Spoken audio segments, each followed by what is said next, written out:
Most people think Bangkok, Thailand is cheap until they actually land here. Because between overpriced taxis, tourist traps, rooftop bars, and inflated hotel prices, your budget can disappear fast. So I decided to test something ridiculous. Could I experience everything Bangkok has to offer, food, transportation, attractions, nightlife, and real daily travel costs, in 48 hours for under $50? And I kept every single receipt to prove it. And honestly, there were multiple moments where I thought this challenge was about to completely fall apart. An overpriced taxi from the wrong driver, a tourist trap market with doubled prices, a single rooftop cocktail late at night. Each of those moments had the power to end this challenge before it even had a chance. That's exactly why I wanted to try this challenge in the first place. Since most Thailand travel videos only show infinity pools, luxury resorts, rooftop cocktails, and curated influencer experiences that most travelers never actually experience. But millions of people explore Bangkok, Thailand differently every single year. Because millions of travelers experience Bangkok differently, from backpackers stretching every dollar to digital nomads, students, and last-minute travelers trying to experience one of Asia's most exciting cities without draining their savings. So this video became less about luxury and more about whether Bangkok budget travel is still possible in 2026. Especially as prices across Thailand continue changing faster every year. Some things were cheaper than expected, others were surprisingly expensive. There were moments where the budget started shrinking faster than expected. So throughout this challenge, I tracked every expense as carefully as possible, from transportation and meals to unexpected costs that most travel videos conveniently leave out. And by the end of these 48 hours in Bangkok, you will see what this kind of ultra-budget trip can realistically look like in one of the busiest cities in Southeast Asia. Hit the subscribe button if you want to travel more and spend less. I post a new travel guide every week. Welcome to Bangkok, where your budget can either stretch surprisingly far or run out before the sun goes down. The first shock hit almost immediately after landing. At most international airports, this is exactly where travelers overspend before the trip even begins. Overpriced airport taxis, inflated tourist pricing, confusing currency exchanges, and private transfers can quietly drain a travel budget within minutes of arrival. But inside Bangkok, there is usually a much cheaper option if you know where to look. Instead of taking a taxi from Suvarnabhumi Airport, I followed the signs toward the airport rail link. And honestly, the price difference was ridiculous. The airport rail link train ride into central Bangkok, Thailand, cost roughly a $1.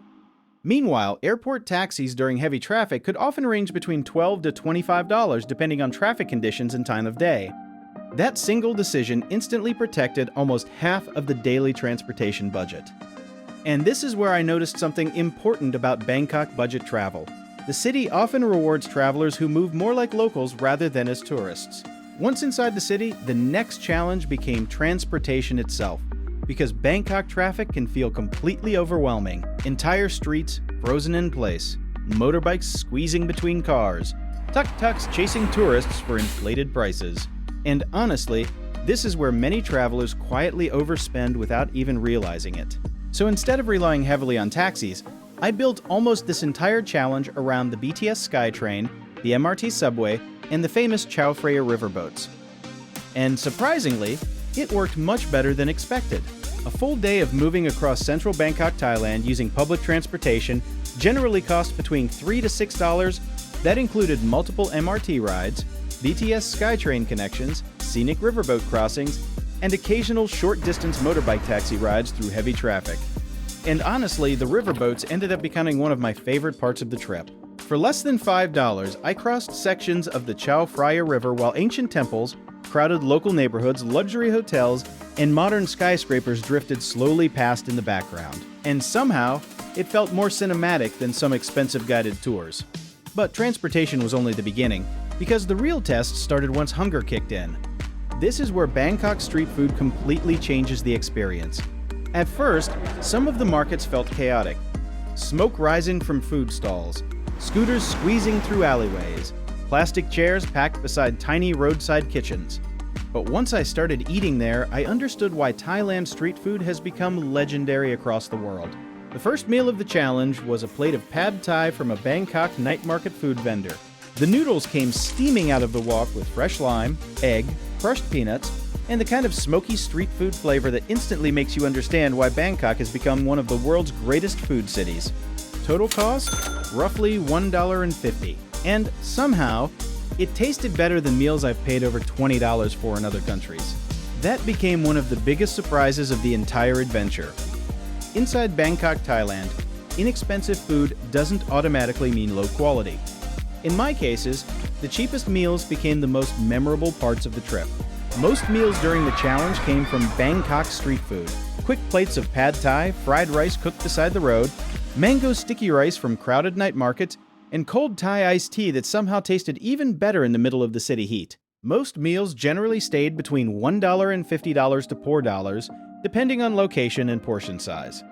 But the challenge wasn't only about cheap travel in Bangkok. I still wanted to experience the city itself. So the next question became, what attractions can you realistically experience in Bangkok, Thailand without destroying the budget? And honestly, this part surprised me too. Because some of the best experiences in Bangkok, Thailand were either inexpensive or completely free. The first stop was Lumpini Park, Bangkok, early in the morning. And the atmosphere felt completely different from the chaos outside. People jogging before sunrise, groups practicing Tai Chi beside the lake, the kind of calm that genuinely makes you forget you are standing inside one of the busiest cities in Southeast Asia. And access to Lumpini Park was completely free at the time of filming. Later that afternoon, I crossed the river toward the old city near the Grand Palace. This is usually where many travelers unintentionally spend huge amounts of money on tours and transportation, but walking the neighborhoods instead completely changed the experience. Small alleyways, street vendors cooking over charcoal grills, tiny cafes hidden beside ancient temples, monks moving quietly through crowded streets in the early afternoon light. That slower pace ended up becoming one of the strongest parts of the entire challenge. Because sometimes the best part of Thailand travel isn't rushing between attractions. It's slowing down long enough to actually notice the city around you. Still, by the final night, there honestly wasn't much of the budget left, especially once nighttime arrived. Because this is where Bangkok nightlife can either stay affordable or completely drain your budget within a few hours. Rooftop bars in major tourist areas often charged anywhere between $12 to $25 for cocktails, which honestly made no sense for this challenge. So instead, I headed toward local Bangkok night markets, smaller street bars, and crowded food alleys where the atmosphere still felt electric without the massive prices. And honestly, this completely changed the experience.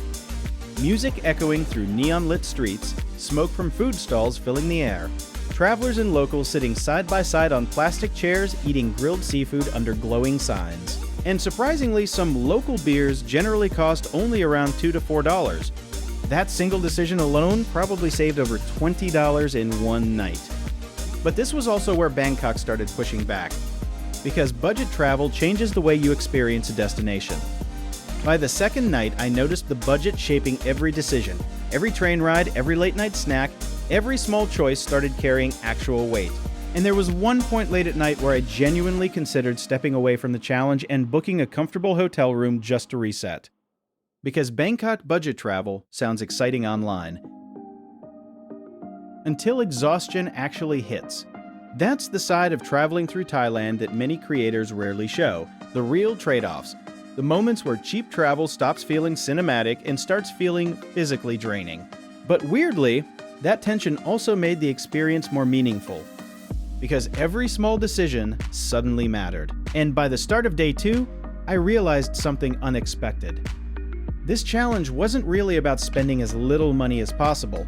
It became about understanding what actually creates memorable travel experiences. And that's when I realized the most memorable parts of Bangkok, Thailand often had nothing to do with luxury hotels, expensive tours, or influencer hotspots. They came from the atmosphere of the streets, unexpected conversations, Bangkok riverboats crossing the skyline at sunset, and small moments that never appear in polished travel ads. That's the version of Bangkok, Thailand I'll probably remember most. Not because it was expensive, but because it felt real. And somehow, the budget lasted the full 48 hours in Bangkok. After transportation, street food meals from crowded night markets, random snacks during the day, small attraction costs, and the unexpected expenses that slowly chipped away at the budget. The final number came in just under $50 during the trip. Barely. But somehow, the trip stayed under budget. Now, would I recommend this exact style of extreme Bangkok budget travel for everyone? Probably not. Some travelers will absolutely prefer more comfort, quieter hotels, and less financial pressure during their trip. And honestly, that's completely understandable. Based on my experience at the time of filming, it's possible to experience a lot of what Bangkok offers without a massive budget, though prices change and every trip will be different. What helped me most was going in with realistic expectations, flexibility, and a willingness to move like a local rather than a tourist. Bangkok often rewards travelers who move more like locals rather than as tourists. Bangkok does not ask for a big budget, it just asks you to show up. If you enjoyed this travel guide, hit like and subscribe for more adventures from around the world. And tell me in the comments, could you stretch your travel budget for 48 hours in Bangkok? Or would the city spend it for you? I want to know. Until next time, safe travels.